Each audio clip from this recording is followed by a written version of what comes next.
ახლა ჩვენ ვისაუბრებთ მაღალი მთის კურორტებზე, გავიგებთ რა გეგმებია, რა ტურნირები ჩატარდება და მე მინდა დავპატიჟო სტუდიაში მთის ტრასების სააგენტოს დირექტორი ირაკლი ბურჭულაძე, რომელიც თავის არაჩვეულებრივ შვილებთან ერთად არის მოსული. კირა, კატო და ლიზა არიან ჩვენი მთავარი კირა, კატო და ლიზა და რა სამართლებია, რომელიც ფაქტიურად ჩვენს თვალწინ გაიზარდნენ შემიძლია თანუმატო, იმიტომ რომ შარშან მოგესალმებით. მოგესალმებით. რაიმე, გამარჯობა. ძალიან დიდ ბოდიშს ვიხდი წინასწარ, რომ შეიძლება ამერიოთ ერთმანეთში. მოდი დავждეთ, მიესალმეთ. დავინაწილოთ. სალამი კიდევ ერთხელ. მოდი, მე აქ დავждები. როგორც თქვენ გენებოთ ისე. დაჭიქით, მოდი. თუ მე იქით დაჭიქით, თუ ჩემთან მოდი. სადაცია, მოდი თქვენ დაჭიქით. მოდი, ჯერ მოვწყობენ და ცოტა ხანში. რა ბედნიერება. ტრადიციულად თქვენთან მოვედი. ტრადიციულად ჩვენთან მაშინ ძალიან პატარები იყვნენ. ერთი წელი გავიდა, ხო? ორი წელი. ორი წელი გავიდა მთელი. მოკლედ, ვიდრე ბავშვებზე ვისაუბრებთ თუ როგორ გაიზარდნენ და რა გარემოში, პირველი ალბათ მთავარი უნდა გავიგოთ რა ხდება მთაში, ხომ? სულ მალე, როგორც ვიცი, იგეგმება ფრირაიდის მსოფლიო ტური უკვე მეორედ კურორტ თეთრნულზე. ჯერთი გითხარით რა არის ეს ფრირაიდი და მე რატომ თეთრნულზე? კი ბატონო, მადლობას გიხდით. მოწვევისთვის, ჩემ შვილებთან ერთად ტრადიციულად, როგორც ახსენე, ცოტა დაბნეულები არიან, თუმცა ცოტა ხანში ალბათ თვითონაც იტყვიან გარკვეულ, იმიტომ რომ მაშინ არ ლაპარაკობდნენ, ახლა უკვე ლაპარაკობ. აჰა. რაც შეეხება ფრირაიდს, ფრირაიდი არის მეორე გამოშვება არის, ასე ვთქვათ, პირველი გამოშვება ჩავატარეთ წინა წელს, საკმაოდ წარმატებული ჩემპიონატი იყო, შეფასებები, ანუ სოციმედიაში ბუმი იყო. ჩვენ ექსკლუზიურ 6 ქვეყანას შორის ვართ ფრირაიდში. გუშინ იყო სწორედ კანადაში ეს ჩემპიონატი ასევე წარმატებით ჩაიარა და ეხლა უკვე 23 უფრო სწორედ თებერვლიდან 1 მარტამდე ეს არის ეგრეთ წოდებული ამინდის ფანჯარა და ერთ ყველაზე საუკეთესო დღეს სტარდება ჩემპიონატი. ამინდის ფანჯარა, ანუ თქვენ წინასწარ იგებთ რა ამინდი იქნება და ამის მიხედვით გეგმავთ? ჩვენ ყველაზე საუკეთესო ამინდში, იმისთვის რომ საუკეთესო კადრები იყვნენ, იმისთვის რომ ანუ ათლეტებმა შეძლონ ანუ საუკეთესო ტურნირი ჩაატარონ, ამიტომ ორგანიზატორებს საერთაშორისო დელეგატებთან ერთად ვიღებთ საერთო გადაწყვეტილებას, რომ მაგალითად მესამე დღე, სადაც უკვე ვხედავთ, რომ კარგი ამინდია, ჩატარდეს ჩემპიონატი. წინა წელს იყო გამონაკლისი და ჩატარდა -1 დღეს, იმიტომ რომ უკვე შემდეგ არც თუ ისე სასურველი ამინდები იწყებოდა სვანეთში და ამიტომ -1 დღეს ჩავატარეთ 29 თებერვალს წინა წელს. მობილიზაცია იყო სრული და 100%-იანი, ხო? მიუხედავად იმისა, რომ -1 დღეს იყო. დიახ, და საკმაოდ რთული ჩემპიონატი არის მომზადების კუთხითაც რა, იმიტომ რომ რამოდენიმე ვერტფრენით მუშაობთ, ვერტფრენი რაში გჭირდებათ? ლოჯისტიკა საოცარი სანახაობა არის გაუყვალავ გზაზე სრიალი და ძალიან მასშტაბურია თავისთავად, უამრავი ტურისტი ესწრება, უამრავი მონაწილეა სხვადასხვა ქვეყნებიდან ჩამოსული და ძალიან კარგია რა ჩვენი ქვეყანა ამ მსგავს ღონისძიებას მასპინძლობდა და მე მიხარია სწორედ რომ ჯამურად 300 მილიონი მაყურებელი უყურებს ამ ჩემპიონატს 6 სერიას. წლის განმავლობაში სოციმედია 200 მილიონი, 100 მილიონი არის ტელევიზია და მე მიხარია რომ სწორედ აი სვანეთის და კერძოდ თეთრნუდის და ამ არეალების პოტენციალი ძალიან კარგად ჩანს რა და ამის შემდეგ უფრო მეტი დაინტერესება მოხდა სვანეთზე, საკმაოდ გაიზარდა, ანუ აი მიმართულება ულამაზესი და დგას თხილამურზე, ანუ უბრალოდ კარგი სანახაობა, მე მართლა მთელი გული და პასუხისგებლობით გთავაზობთ, რომ წახვიდეთ და მოინახულოთ ეს პირველ რიგში არაჩვეულებრივი ბუნება. მე ეს საბაგირო, რომელთა ძალიან კომფორტულად ადიხარ. მე ის ტრასა, რომელიც მე ვთვლი, რომ ყველა თხილამურის მოყვარულისთვის არის იდეალური, იმიტომ რომ ვირაჟიც არის, თქვათ, შედარებით დიდი დახრის დაღმართიც არის და მოკლედ სრული სიამოვნება.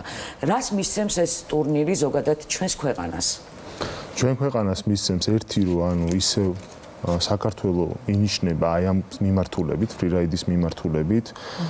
ეს ორი უნიკალური არეალი არის საქართველოში და სხვა არეალებსაც აქვს პოტენციალი, მაგრამ მინდა გამოვყოს სვანეთი და მინდა გამოვყო გუდაური ყაზბეგის არეალი, ასე ვთქვათ, სადაც ასევე წელს იგეგმება უკვე მარტის თვეში ორი ვარსკვლავიანი შეჯიბრის ჩატარება ფრირაიდში, ეგრეთ წოდებული ჯუნიორების ახალგაზრდების ტურნირის ჩატარება, ჩვენ პარალელურად ამ ჩემპიონატამდე დიდ ღონისძიებამდე, რომელიც არის ფრირაიდ ვორლდ ტური თვითონ, აქამდე ვატარებთ ჯუნიორების ახალგაზრდულ ჩემპიონატს და ეს ორი მიმართულება, რაც არის ქვეყნის ცნობადობის ამაღლება და ასევე არამხოლოდ ქვეყნის ცნობადობის სპორტის განვითარება, ახალგაზრდების ჩართვა ამ სპორტში, დიდი პოტენციალი გვაქვს იმისთვის, რომ ჩვენმა თანამემამულეებმა, სვანებმა, ასე ვთქვათ, იქით მოხევეებმა, მთიულებმა, რომ აი და ასევე სხვა ვისაც აქვს ეს პოტენციალი, რომ აი ამ სპორტში ჩაერთვეს და ასე ვთქვათ, სახელი აი ფრირაიდი ანუ რა განვარტოთ მაინც, იმიტომ რომ რაღაც ახალია, ხო? ფრირაიდი არის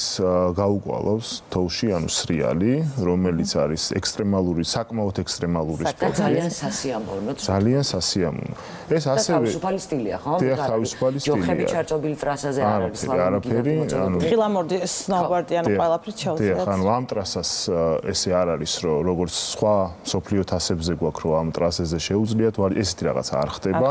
ტრასას ხედავენ, ანუ ასე ვთქვათ, ეგრეთ წოდებული, ანუ ტრასის ანუ მონიტორინგი ხდება პირველ დღეს ათლეტების მხრიდან და შემდეგ პირველად ეშვებიან, ყველანაირი ვარჯიშგარეშე ეს ეგრეთ წოდებული face check-ი არის, როდესაც აი ამ ფერდს უყურებენ სპეციალური ადგილებიდან და შემდეგ თავის რუკებს ნიშნავენ, რომ მეორე დღეს, ან იმავე დღეს გააჩნია როგორ ხდება, რა ტრაექტორიით დაეშვება. ისე მე მახსოვს ძალიან ღრმა ბავშვობაში გუდაურში პირველად, როდესაც ვერტმფრენით აიყვანეს ადამიანები და გაუყვალავში ფირნი, ნუ ფირნი კიდე ალბათ ამაზე სხვა დროს ვილაპარაკოთ. ეს მართლა დიდი სიამოვნებაა. აუცილებლად უნდა კითხოთ ოლიმპიურ ფესტივალზე. მე ვიცი, რომ იქ ძალიან ბევრი ადამიანი მოიყრის თავს. რა ელოდება იქ მოსულ ხალხს? მაგალითად მეც ვაპირებ, რომ მოვიდე, რა დამხვდება იქ. ოლიმპიური ღონისძიების ეგრეთ წოდებული IOF-ის გახსნა არის ხვალ ბაკურიანში ღონისძიება, ანუ ოფიციალური გახსნაა, თორე ღონისძიება დაწყებული არის თბილისის ბათუმში და ბაკურიანი არის მთავარი ადგილი და ამიტომაც ღონისძიების გახსნის ადგილია. ბაკურიანი მოიცავს მთას და ასევე არამხოლოდ მთას, ბიატლონის არეალს, რომელიც რამოდენიმე, ასე ვთქვათ, დღის წინ ვიხილეთ, როგორ გაიხსნა. პრემიერმა გახსნა რამოდენიმე ეს არის სკიკროსი, ეს დისციპლინა ოლიმპიურზე არ იქნება, თუმცა სწორედ ამ დისციპლინებს მსოფლიო თასი გვექნება წელს, ორი მსოფლიო თასი სნოუბორდსა და სკიკროსში, ასე ვთქვათ. სნოუბორდსა და სკიკროსში, რომელიც ჩატარდება გუდაურში. ამაზეც შემდგომში ვილაპარაკებ, ოლიმპიურს დაუბრუნდები. ოლიმპიური და მე ხო გუდაურიც საინტერესოა. ოლიმპიური ჩემპიონატი საკმაოდ მასშტაბური ღონისძიება არის, რომელიც მთის ნაწილი და ბაკურიანის ნაწილი სწორედ ხვალიდან იწყება, უკვე ორშაბათიდან უშუალოდ ღონისძიებების, ანუ რიგი ღონისძიებები დაიწყება, როგორც მთასი, ასევე ბიატლონის ნაწილში და კანტრის ნაწილში ორი არეალი არის, დიდველის არეალი და ძველი, ასე ვთქვათ, ბიატლონის არეალი, სადაც ღონისძიება ჩატარდება. სწორედ იმ ინფრასტრუქტურა, რომელიც სახელმწიფომ, კერძოდ MTA-მან, ჩვენმა კომპანიამ შექმნა ბაკურიანი 2023 წლის ჩემპიონატის ფარგლებში, ეს არის უნიკალური ინფრასტრუქტურა, სწორედ ეს გათოვლიანებები, ტბები, სწორედ ის ტრასები და ამიტომ ჩვენ ყველანაირ სტანდარტს ვასუხობთ ხო? ყველა ჩატარდება ხადია ამ მასშტაბის ღონისძიება. გუდაურში გადავინაცვლოთ, სადაც დედაჩემი პირადად ელოდება თებერვლის ბოლოს, იმიტომ რომ რაღაცა საოცრება სანახაობა იქნება, მაგრამ თოვლი არ არისო. თოვლის ნაკლებობა გვაქვს გუდაურში ამ სეზონზე განსაკუთრებულად ესეთი რაღაც გამოწვევები არის თოვლის კუთხით შესაბამისად ეს ჩემპიონატის ნაწილში ხელს არ გვიშლის იმიტომ რომ იმ ტრასაზე სადაც ჩემპიონატი ტარდება გათოვლიანების სისტემა გვაქვს წლევანდელი სეზონისთვის და ამ ჩემპიონატისთვის კიდევ უფრო მეტად გავაძლიერეთ სისტემა რომ გადაზღვეული ყოფილიყავით ეხლა ჩვენ არასდროს არ ვიცით როგორი სეზონი იქნება თუმცა ამას რა თქმა უნდა გათოვლიანებით ხელოვნური გათოვლიანების სისტემით ვაზღვევთ ხოლმე და წელს ჩემპიონატის მიმართულებით, რა თქმა უნდა, ეს ხელშემშლელი ფაქტორი არ იქნება, უკვე ტექნიკურად მომზადება დაწყებული არის და ზუსტად იგივე ტრასებს მივიღებთ, რაც წინა წელს ვიხილეთ სნოუბორდ კროსში და მინდა აღვნიშნო, რომ წელს ორი ჩემპიონატი არის, ორი მსოფლიო თასი, წინა წელს ჰქონდა ერთი მსოფლიო თასი და ახალგაზრდული მსოფლიო ჩემპიონატი სნოუბორდ კროსში. წელს გვექნება ორი მსოფლიო თასი. ის ყოველწლიურად არ არის სნოუბორდ, ანუ ახალგაზრდული ჩემპიონატი და წელს დიდი ორი ღონისძიება. რამდენად მნიშვნელოვანია ეს? ერთი ბოდიში სნოუბორდის ტრასა მოეწყობა გუდაურში ხელოვნურად, ანუ გააშენებთ ახლა? სკიკროსის და სნოუბორდის, ანუ ორივე კროსის ღონისძიება არის, ერთი არის თხილამურებით, მეორე არის სნოუბორდი და შესაბამისად პირველ კვირას მარტის, ასე ვთქვათ, 28 თებერვალს და 1 მარტს არის სკიკროსი და 8-9 მარტს არის უკვე სნოუბორდ კროსი და ტრასა გადაეწყობა მარტივი გადასაწყობი არის ტრასა, ანუ სნოუბორდი და სკიკროსი. ზოგადად ტრასის მომზადება ერთ-ერთი ყველაზე რთული დისციპლინა არის მომზადების კუთხით, რომელსაც სხვა დისციპლინებს არ აედრება და ფრისტაილში ფაქტიურად ფრისტაილს და ალპაინ შორის არის, იმ კლასიკურ დისციპლინებს შორის არის, ზუსტად ბოლომდე არც ფრისტაილში არ არის და გრძელი ტრასა არის, კილომეტრი, კილომეტრი 200 არის, ეს უკვე გააჩნია ზუსტად როგორ არგებ იმ რელიეფს და დიდი რაოდენობის თოვლი ჭირდება. უხეშად, ხა ტექნიკურ მონაცემებში არ შევა, მას 70,000 კუბი თოვლი ჭირდება. რომელიც ბევრი არის. საკმაოდ დიდი რაოდენობა არის და შემდეგ ამ ყველაფრის აშენება, ტრასების აშენება. ერთულისა და რამდენი ადამიანი მუშაობს ამაზე? აი, ეგ მაინტერესებდა მე. ძალიან კარგი, ალბათ ლამაზი სანახავი იქნება ეს ყველაფერი. მუშაობენ ეგრეთ წოდებული მთის ტრაქტორები, 2-3 ტრაქტორით მუშაობთ ხოლმე. ამაში ხანდახან უცხოელებიც არიან ჩართული, ჩვენ მაგრამ ქართველების 2 ქართველი ტრაქტორისტია, რომელიც მიმაგრებული არის კონკრეტულად ამ ტრასებს და შემდეგ შეიპერები არიან, რომელიც ტრასის ფორმირებას აკეთებენ უკვე ნიჩბებით და დაახლოებით 10-12 შეიპერამდე არის ჩართული. ეს გააჩნია მოცულობითი შრომაა. საკმაოდ მოცულობითი არის და ამის გარდა მთელი გუნდი ჩართული. ეს უშუალოდ ვილაპარაკე ტრასის კონკრეტულ ტრასაზე, თორემ მთელი გუნდი ჩართული არის უკან კულვარებში საკმაოდ დიდი ძალიან დიდი მზადება არის და ჩვენ მივახციეთ ამ წლების განმავლობაში და ვამაყობ იმ გუნდით, რომელიც მყავს. ეს არის თავიდან ბოლომდე MTS გუნდი, ეს არის ასევე გუნდი, რომელიც მოდის საქართველოს ფედერაციიდან და ჩვენ ესე რაღაც ერთობლივად ამ სინერგიით განსაკუთრებულად რომ დავინახეთ 2023 წელს მუშაობთ. დიდი მადლობა მინდა გადაუხადო მოხალისეებს, რომელიც აი წლიდან წლამდე ჩვენთან ერთად არიან და მიხარია მონაწილეობას და ძალიან აი თავისთავად ძალიან მნიშვნელოვანია განვითარებისთვის აი კულტურისთვის, რომ მსგავსი მასშტაბის ღონისძიებები ჩვენ ქვეყანაში ტარდება და ზუსტად აი 17-18 წლის ბავშვებს შეუძლიათ მოზარდებს უფრო სწორად მიიღონ მსგავსი გამოცდილება, შეუერთდნენ არაჩვეულებრივ გუნდს და დაესწრონ ამ საოცარ ღონისძიებას და აქვე კითხავთ, რამდენად მნიშვნელოვანია მსგავსი ღონისძიებები ჩვენი მთის კურორტების განვითარებისთვის? ჩემი აზრით და არა მარტო ჩემი აზრით, ჩემი გუნდის, დიდი გუნდის აზრით, ეკონომიკის სამინისტრო იქნება თუ სახელმწიფო ამაზე დიდი მარკეტინგი არ არსებობს ქვეყნისთვის და სწორედ მხოლოდ ის არ არის, რომ ჩემპიონატი ჩაატარო რა. ამ ყველაფერს ჩვენ ძალიან ხარისხიანად ვატარებთ და ყველა ანუ სოფლიოში იგებს, რომ ანუ აქ არის ისეთი კარგი ხარისხის ტრასები, უნიკალური ბუნება, რომ ჩამოვიდნენ საქართველოში ისრიალონ და არა მხოლოდ რაღაც ესეთი 16 ქვეყანა არის, რომელიც აქამდე იცოდნენ თუ 17 თუ 20 ქვეყანა, რომელიც არის მხოლოდ და მხოლოდ ცენტრალური ან დასავლეთ ევროპის ქვეყნები, ეს ალპები. კავკასია, რომელიც არის უნიკალური, განსაკუთრებით ეს სამხრეთ კავკასია, სადაც ჩვენ ვართ და აი ეს კურორტები გვაქვს, ეს არეალი გვაქვს, სადაც შეიძლება სრიალი და ეს თემა ქვეყანა გაიგო. ძალიან ბევრი გვაქვს, იმიტომ რომ გუდაურშიც წლიდან წლამდე ისე არ გავარო რაღაც ერთი ახალი ტრასა არ დაემატოს, საბაგირო არ დამოტოს, იზრდება და ვითარდება და ალბათ სოფლიო ჩემპიონატი და ოლიმპიური სოფელიც და ფესტივალიც ვერ მოეწყობოდა რაღაცა პატარათი რო არ ვაკმაყოფილებდეთ იმ სტანდარტს, რომელსაც ითხოვს დღეს სოფლიო და მადლობა ამისთვის გუნდს. კირა, კატო, ლიზა, ძალიან სამწუხაროა, მაგრამ არ ვიცი რომელი ხართ. მამა, რომელი აბა? ლიზა, კირა მის, კატო მიზისა და კირა აქ არის. აბა რომელი? ლიზა? ლიზა არის. აი, ლიზაში მე მიზის კატო. კატო და კირა. საოცრად გვანან ერთმანეთს. ნუ აი ჩვენთვის ადვილი გასარჩევი არის. თავიდანვე, იმიტომ რომ ჩვენ ამაზე ვილაპარაკეთ 2 წლის წინ და მაშინ არჩევდით კარგად ხო? სულ პირველი წუთიდან მათი მოვლენის. ნუ 6 თვემდე ცოტა მიჭირდა გარჩევა.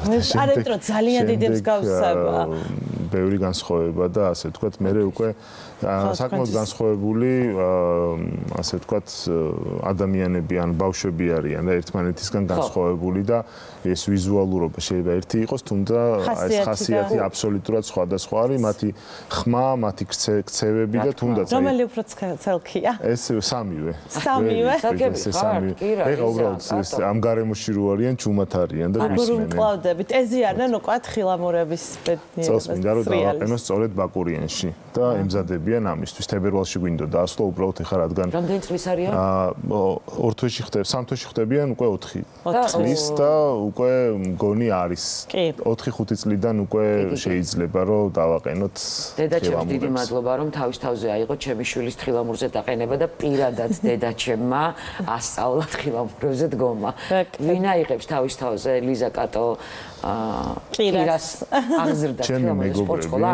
ჩემი მეგობრები, რომელიც ასევე ჩემი გუნდის წევრები არიან, ბაკურიანში ელოდებიან და როდესაც აი ამ ასე ვთქვათ, გადავივლით ამ ჩემპიონატებს, იმიტომ გადავწყვიტე რომ მარტში ავიყვანო, შედარებით უკვე ესეთი ასე ვთქვათ, აღარ იქნება ესეთი დატვირთულობა, ფიქრობ რომ უკვე დააყენებ, იმიტომ სამის დაყენება არ არის. თავიდან გვინდა რომ ესეთი შეხება დაიწყონ თხილამურთან, ასე ვთქვათ, ეგრეთ წოდებული ფეხსაცმელები ჩაისვან, პატინკები ჩაისვან თხილამურის და შემდეგ უკვე სპორტსკოლები არის გადასარევი და ამის საშუალება რო გვაქვს ძალიან კარგია მშობლებს, იმიტომ რომ ხშირ შემთხვევაში ჩვენ ვერ მივყვებით ხოლმე დრო არ გვაქვს და ზამთრის კურორტები თან ისეთი ახლა 12 დღე წახვიდე თოლში ყველას არ გვაქვს შესაძლებლობა სამსახურიდან და ასე შემდეგ და ეს სპორტსკოლები არის გადასარევი, რადგან შეგვიძლია რომ შვილები გავუშვათ, დააყენონ, ასწავლონ და იყვნენ უკვე მომზადებულები სათანადოდ. კი რა კატო ლიზა, რომელიმე